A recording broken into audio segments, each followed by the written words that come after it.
के बाद आपका स्वागत है। तो हम बात कर रहे हैं एक ऐसे गांव की जहां पर एक अदद पुल की मांग को लेकर ग्रामीण परेशान हो रहे हैं। कई सालों से उनको इस परेशानी का सामना करना पड़ रहा है, लेकिन उनकी सुनने वाला कोई नहीं है। हमारे संवाददाता गोविंद साहू हमारे साथ लगातार जुड़े हुए हैं। गोविंद, जिस तरह से इतने सालों से ये समस्या ग्रामीणों की बनी हुई है, अधिकारी हैं, आश्वासन दे रहे हैं, अभी तक इस पर किसी तरह की कोई कार्रवाई नहीं की गई है, ग्रामीण काफी परेशान है। तो अगर जनप्रतिनिधियों की बात करें तो उनका ये फर्ज बनता है कि जो भी समस्याएं हैं लोगों की उसको दूर किया जाए, क्योंकि इसी के आधार पर वो चुनकर आते हैं और उनकी ये जिम्मेदारी बनती है कि लोगों की समस्याओं को दूर किया जाए। लेकिन इस पूरे मामले में जो जिम्मेदार अधिकारी हैं वो क्या कुछ कह रहे हैं, जनप्रतिनिधियों का क्या कुछ कहना है इस पूरे मामले पर? जनप्रतिनिधियों को बुलाया तो जाता है, गांव में बुलाया जाता है, उनसे सारे मामले की अवगत भी कराई जाती है जी। लेकिन अधिकारी जो है, अधिकारी राज आज इतनी हावी हो चुकी है। अधिकारी सिर्फ आश्वासन देते हैं कि इसका एस्टीमेट बन चुकी है और वर्तमान बजट में इनको शामिल किया जाएगा। लेकिन आज छत्तीसगढ़ सरकार रमन सरकार को 15 साल हो गया है और 15 साल में उस गांव के ग्रामीण लोग समथिंग 75 बार शासन प्रशासन के पास जा चुके हैं, कई बार आंदोलन भी कर चुके हैं जी। उसके बावजूद भी इनकी जो मांगे हैं वो मांगे रह चुकी है और इनकी समस्या जो है समस्या दिन ब दिन बनते जा रही है। मैं जी, अगर देखा जाए तो कोई बहुत बड़ा पुल का निर्माण यहाँ पर नहीं करना है, एक छोटी सी नाली है उस पर एक पुल का निर्माण करना है, एक बहुत ही कम लागत का एक पुल निर्माण यहाँ पर हो सकता है। लेकिन इसमें भी इतनी ज्यादा परेशानियां क्यों आ रही हैं कि सालों से ग्रामीण परेशान हो रहे हैं, उनकी नहीं सुनी जा रही है? जी, अगर हम बात करें छत्तीसगढ़ की सरकार की, अगर बात करें और क्षेत्र की जनप्रतिनिधि की बात करें, कई ऐसे मामले हमने IND इनसाइड में दिखाया गया है। उसके बावजूद भी अधिकारी जो है, मैं पहले भी आपको बताया कि अधिकारी राज इतनी हावी हो चुकी है कि अधिकारी किसी भी व्यक्ति की बात नहीं सुनी जाती। दूसरी बात यह है कि जनप्रतिनिधि उनको भरोसा तो देते हैं कि आपका काम हो जाएगा, लेकिन जो ग्रामीण है जिस परेशानी से जूझ रहे हैं उनकी परेशानी अभी तक खत्म नहीं हुई है। ये कहा जा सकता है कि ग्रामीण जो है अपनी व्यवस्था को लेकर के सरकार के पास जाती है और सरकार के पास आश्वासन देकर के उनको वापस कर दी जाती है। मैं अभी तक ये देखने को मिला है जी। जैसा कि आपने बताया कि अफसरशाही काफी हावी हो गई है, तो जनप्रतिनिधि बनने का या फिर मंत्री बनने का क्या फायदा अगर आप अफसरों को कंट्रोल ना कर सके, उनसे जो काम है वो ना करवाया जा सके? तो क्या कुछ पूरा रवैया है इस पूरे मामले को लेकर शासन की तरफ से? क्योंकि अगर जिस तरह से आपने बताया कि अफसरशाही हावी हो रही है, अफसर काम नहीं कर रहे हैं, तो सरकार क्या कर रही है? सरकार का ये दावा है कि हम पूरे छत्तीसगढ़ में जो विकास सरकार के द्वारा की जा रही है वो देखने को मिला है। ये जनता के सामने में मंच लगा करके, माइक लगा करके उनको बोला जाता है, लेकिन जिस क्षेत्र में विकास के नाम पे जीरो है, हम यही की बात कर रहे हैं, नगरीय सियावा विधानसभा क्षेत्र की बात कर रहे हैं, यहाँ से कुछ दूरी है, 35 किलोमीटर की दूरी है और क्षेत्रीय विधायक वहाँ पर कई बार जा चुके हैं और कई बार उनको भरोसा दिया चुका है। इसलिए सीधे सीधे कहा जा सकता है कि अफसर जो है जनप्रतिनिधियों की भी जो बातें हैं उनको दरकिनार करके अपनी अफसरशाही दिखा रहे हैं, मयंक जी, और कुछ भी नहीं जी। जिस तरह से ये पूरा मामला है, इस पूरे मामले में ग्रामीण परेशान हो रहे हैं, कई तरह की चीजें हो रही हैं, वहीं सरकार है तमाम तरह के दावे करती है, वादे करती है कि अंतिम छोर तक लोगों को जो मूलभूत सुविधाएं हैं उनका लाभ पहुंचाया जा रहा है, लेकिन जो तस्वीरें हैं वो उसकी बिल्कुल उलट दिखाई दे रही हैं। जो सुविधाएं मिलनी चाहिए ग्रामीणों को वो नहीं मिल रही हैं। जरूरत है लोगों की एक अदद पुल बने, लोगों को पढ़ाई के लिए, स्कूल जाने के लिए, छात्र छात्राओं को सहूलियत हो, अगर कोई दुख परेशानी हो तो जाने के लिए। तो अगर जो मूलभूत जरूरत है वो ही नहीं मिलेगी तो जो शासन की जो तमाम योजना है वो तो बेमानी साबित हो रही है। बिल्कुल निश्चित तौर पे ये कहा जा सकता है मयंक जी, जिन हालात से अभी कतपुर के गांव जो ग्रामीण हैं और जो बच्चे हैं और जो महिलाएं हैं, जिस प्रॉब्लम से इन लोग जूझ रहे हैं, ये बहुत बड़ी प्रॉब्लम है इन लोगों की।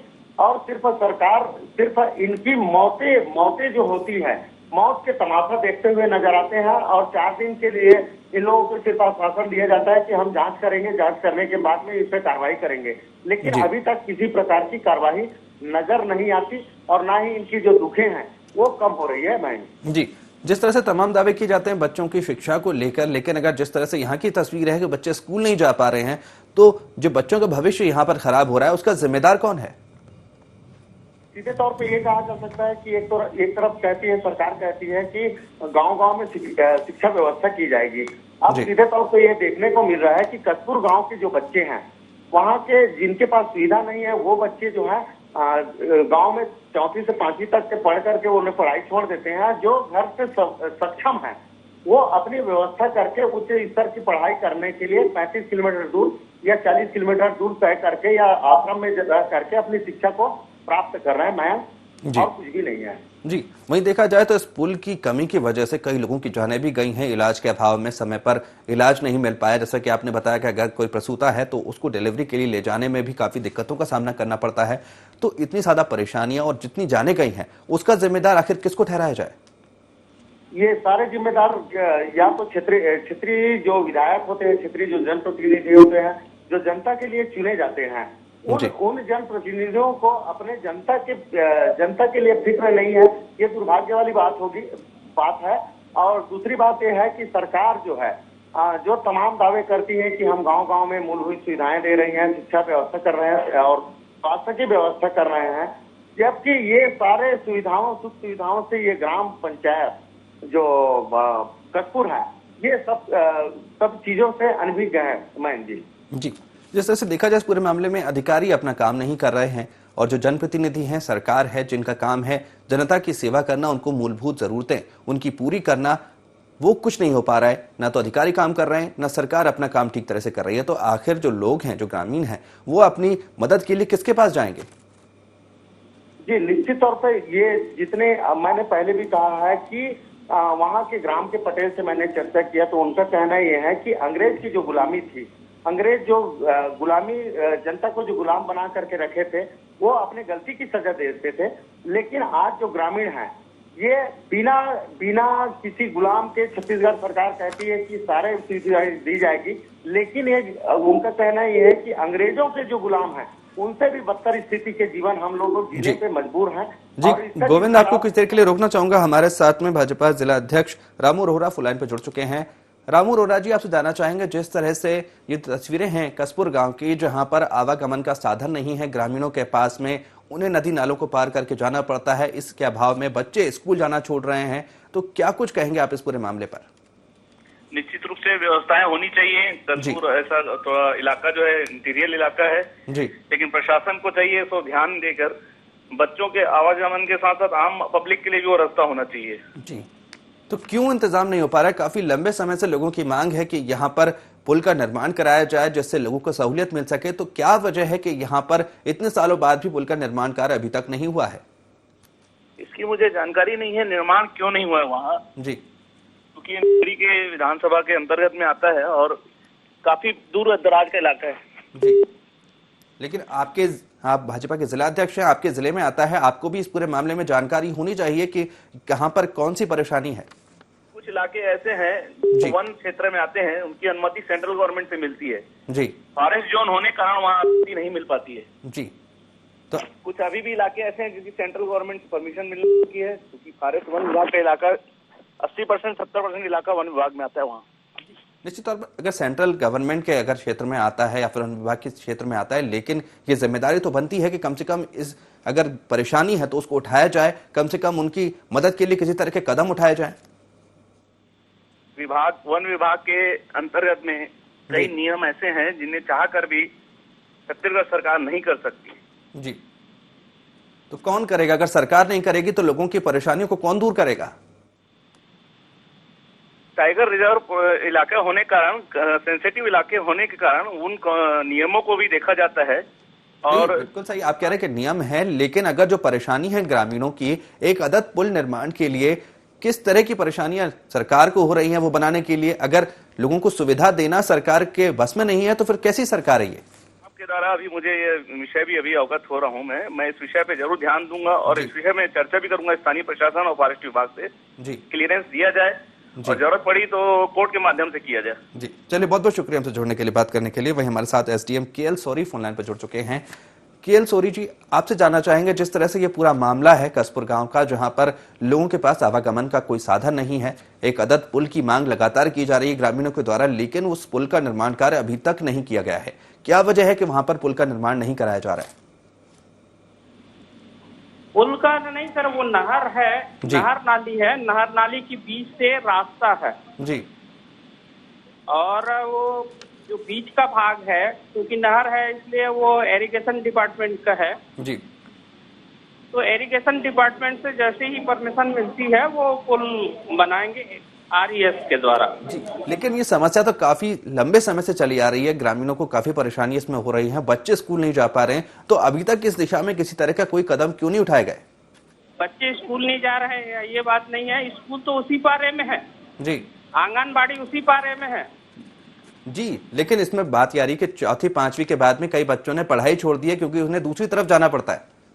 हाँ ना, तो दूसरे तरफ जाने के लिए भी नहर का जो पुल है, जी। पुल के जो साइड का जो ये है उससे पैदल जा सकते हैं और जाते हैं। जी, हाँ, ज्यादा पानी होने से कुछ देर के लिए बीच का रास्ता रुकता है, लेकिन पुल से जो रोड बना हुआ है और उससे लोग आने जाने का काम करते हैं। लेकिन प्रशासन की जिम्मेदारी नहीं है कि एक छोटा सा पुल बना दिया जाए जिससे लोगों को आसानी हो आने जाने में? नहीं, वो जैसी परमिशन मिलेगा आरईएस के द्वारा पुल निर्माण किया जाएगा वहाँ पर। तो इतने लंबे समय से ये समस्या चली आ रही है, तो आज तक इस पूरे मामले को लेकर किसी तरह की कोई कार्रवाई क्यों नहीं की गई? नहीं, उसमें ये है परमिशन के लिए गया है एस्टीमेट और वो सब बन चुका है आरईएस के द्वारा। जी, तो कब तक उम्मीद करें कि लोगों को जो उनकी समस्या है उससे निजात मिल पाएगी? अब संभवतः अगले वर्ष में ये जरूर बन जाएगा, निर्माण हो जाएगी, ऐसी मेरी। जी, चलिए, बहुत बहुत शुक्रिया हमसे जुड़ने के लिए, बात करने के लिए। वही हमारे साथ में निश्चल लाहौरिया कांग्रेस प्रवक्ता जुड़े हुए हैं। निश्चल जी, आपसे जानना चाहेंगे, जिस तरह से ये पूरी समस्या लोगों को हो रही है, उनके पास आवागमन का कोई साधन नहीं है, उन्हें जो है नदी नालों से होकर गुजरना पड़ता है, जो छात्र छात्राएं हैं वो मजबूरन अपनी पढ़ाई छोड़ देते, तो इतनी ज्यादा समस्याएं ग्रामीणों को आ रही है, तो क्या कुछ वजह है कि लोगों की समस्याएं हैं उनको उससे निजात नहीं मिल पा रहा है? हेलो जी निश्चल जी, आपसे जानना चाहेंगे, जिस तरह से जो ग्रामीण हैं कसपुर गांव के, वो काफी परेशान हो रहे हैं, उनके पास आवागमन का कोई साधन नहीं है, नदी नाले पार करके उनको जाना पड़ता है, मजबूरन छात्र छात्रा को भी अपनी पढ़ाई छोड़नी पड़ती क्योंकि उनको नदी नालों से होते हुए दूसरी तरफ जाना पड़ता है, तो क्या वजह है कि उनको इस जो समस्या है उससे निजात नहीं मिल पा रहा है? जी सर, अब जैसे कि आप खुद समस्या को देख रहे हैं, विगत 15 वर्षों से छत्तीसगढ़ में बीजेपी का शासन होते हुए भी जी। एक सिहावा विधानसभा, जहां पर अभी स्थानीय विधायक खुद बीजेपी से हैं, वहां पर इस तरीके का क्षेत्र का एक समस्या इनके द्वारा निराकरण नहीं किया जा रहा है। ये बहुत दुर्भाग्य की बात है। जी। आज रमन सिंह जी बोलते हैं कि शिक्षा का स्तर हमें ऊंचा उठाना है, गाँव को मुख्य मार्ग पे जोड़ना है, ये सब एक हिसाब से खोखली बातें साबित हो रही हैं। विगत 15 वर्षों से बीजेपी के शासन होते हुए भी एक पुल का निर्माण न हो पाना, ये दुर्भाग्यजनक है। जी, चलिए, बहुत बहुत शुक्रिया हमसे जुड़ने के लिए, बात करने के लिए। वहीं गोविंद, आपका भी बहुत बहुत शुक्रिया इस पूरी जानकारी के लिए। तो जिस तरह से ये पूरा मामला है, यहाँ पर एक अलग ही तस्वीर निकलकर सामने आती है, जहाँ पर बातें की जाती हैं कि अंतिम छोर तक व्यक्तियों को, लोगों को जो सुविधाएं हैं सरकार की वो मिले, मूलभूत सुविधाएं उनको दी जाएं, लेकिन जो तस्वीर यहाँ की निकलकर सामने आ रही है वो बिल्कुल इससे उलट नजर आ रही है। जो मूलभूत सुविधाएं हैं लोगों को वो नहीं मिल पा रही है। हालांकि इस पूरे मामले में अधिकारी कह रहे हैं कि इस पूरे मामले में कार्रवाई की जाएगी और उनको उन योजनाओं का लाभ मिलेगा, लेकिन अब देखना होगा कि इस पूरे मामले में ग्रामीणों को उनकी समस्याओं से निजात कब तक मिल पाता है। फिलहाल IND इनसाइड में इतना ही। अपने रहिए IND 24 के साथ। नमस्कार।